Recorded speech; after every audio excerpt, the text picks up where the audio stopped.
Так, биз төмөндө сөз кыла турган объект бул да Ош шаарындагы Шакиров көчөсүндө жайгашкан Манас ата кафеси. Бул кафеге архитектура башкармалыгы тарабынан 2018 жылы 2 кабаттуу жеке турак жай үчүн тиешелүү архитектуралык иш кагаздар даярдалып берилген. Бул жерде Шакирова көчөсүнүн кеңдиги Ош шаарынын башкы планында 50 метр деп көргөзүлгөн.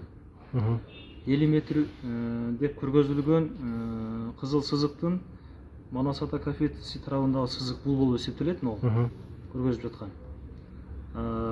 Азыркы күндө бул биз кызыл сызыкты көргөзүп, үйдү долбоорлоо үчүн деп туруп, бул жактан атайын чийме менен көргөзгөнбүз.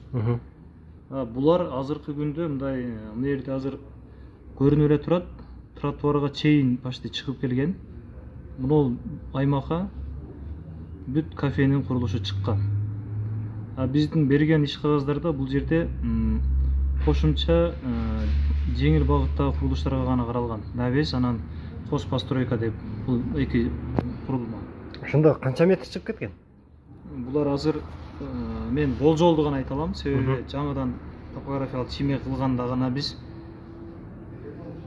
так айта алабыз, мынча метр чыккан деп. Азыр болжолду айтсам bir 7 метр деп туралы.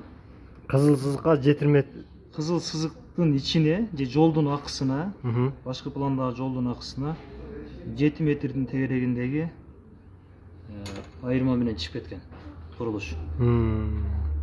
Биз 2018 жылы берилген иш кагаздарыбызга азыркы турган курулуш такыр бири-бирине тал келбейт.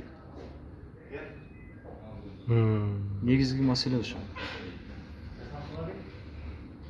Түшүнүктүү.